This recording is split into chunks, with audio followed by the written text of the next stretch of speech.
This plane looks like it came from the future. But not only it was real, it ended with a disaster.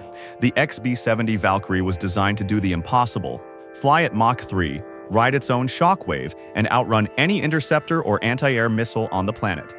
But the most dramatic moment in this aircraft's history didn't happen in combat. It happened during a PR photo shoot, ending in a disaster that could have been avoided if they noticed one thing. Today we're looking at the rise and the devastating fall of the XB-70 Valkyrie. We'll explore why the US military poured millions into a bomber they never actually used, how it pioneered technology decades ahead of its time, and the tragic mid-air collision on June 8, 1966, that doomed the project for good.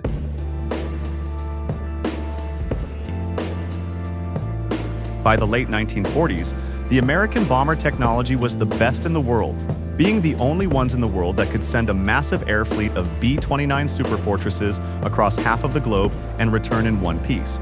But there was a massive problem. Soviet technology had caught up.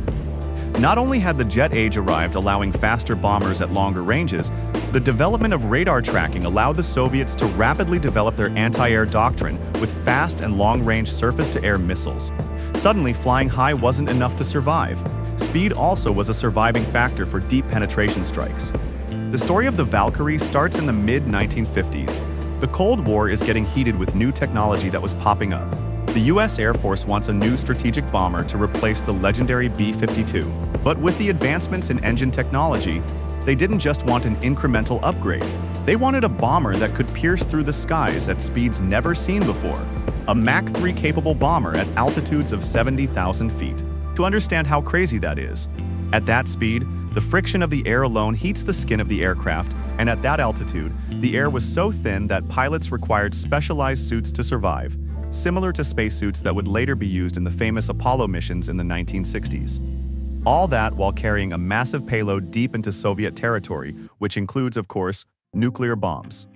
North American Aviation won the contract with a brilliant, radical design. They used stainless steel honeycomb panels and titanium to handle the heat. Even more incredible, the aircraft was designed to ride its own supersonic shockwave, a phenomenon called compression lift. The outer wingtips could actually fold downwards in flight to trap the shockwave beneath the aircraft, increasing lift and stability to match those insane speeds at even more insane altitudes. But even with hopes of achieving those speeds, the project was facing some serious challenges. The aircraft was massive, weighing over 500,000 pounds, and required 6 powerful engines to get off the ground. All factors that piled up into an immense cost of production that ended up being its downfall. With each unit costing over $700 million in 1960s, correcting to 2026 inflation, that would be approximately $7 billion today. More than 3 times the cost of the B-2 Spirit, the most expensive aircraft in the American inventory. It was simply too expensive to be practical, even more considering the development of the ICBM rockets that could theoretically replace the Valkyrie in every aspect.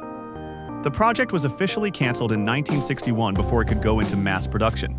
However, the aircraft itself was too advanced to throw in the scrapyard. The Air Force and NASA repurposed the project as an experimental research aircraft to study sustained supersonic flight.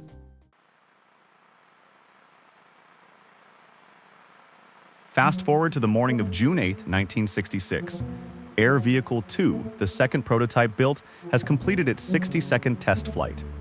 Before returning to Edwards Air Force Base, the crew had one final task: a formation photo shoot for General Electric, the company that built the engines for the Valkyrie, to showcase the aircraft's capabilities as well as other famous aircraft powered by the company's engine technology.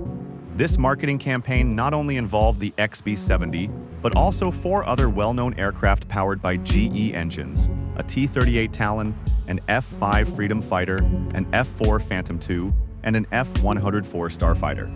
Flying the F-104 was NASA's chief research test pilot, Joe Walker, a legend who had flown the X-15 into extremely high altitudes, the same that Neil Armstrong used before flying to the moon on the Apollo 11. Flying the XB-70 were test pilot Major Carl Cross and co-pilot Al White. They formed up beautifully over the Mojave Desert. The photos were stunning, but what the pilots didn't fully understand at the time was the sheer power of the wake turbulence rolling off the giant delta wings of the Valkyrie. As the formation tightened, Walker's F-104 drifted slightly too close to the XB-70's right wingtip. The massive wingtip vortex that gave the XB-70 its lift and massive speeds also caught the smaller fighter. The F-104 was violently flipped upside down, rolling right over the top of the Valkyrie. It sheared off both of the XB-70's vertical stabilizers and severed the fighter's fuselage in half. The F-104 exploded instantly, killing its pilot. In the Valkyrie, however, the damage was not yet as apparent. The aircraft flew for approximately 16 agonizing seconds. But without its vertical stabilizers and unorthodox wing configuration, the aircraft abruptly entered an uncontrollable spin, rolling inverted and plummeting toward the ground, while parts of its wings disintegrated mid-fall. The pilot, Al White, managed to eject from the violently spinning aircraft, surviving with severe injuries. Tragically, due to the high G-forces of the spin, Major Carl Cross was trapped inside and went down with the Valkyrie when it impacted the ground. The crash on June 8, 1966 was a devastating blow. With the loss of two incredible pilots, the XB-70 Valkyrie was never able to reach its full potential. It was too late for its original mission, too expensive to be practical, but its design pushed the absolute boundaries of what aerospace engineering could achieve. The remaining XB-70 Air Vehicle 1 continued flying for a few more years, gathering vital data for NASA in aeronautical research before being completely retired in 1969. You can still see it today at the National Museum of the United States Air Force in Dayton, Ohio.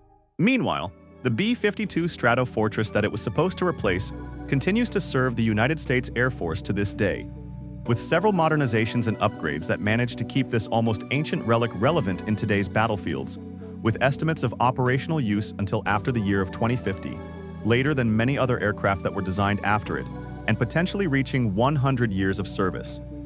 Thanks for watching.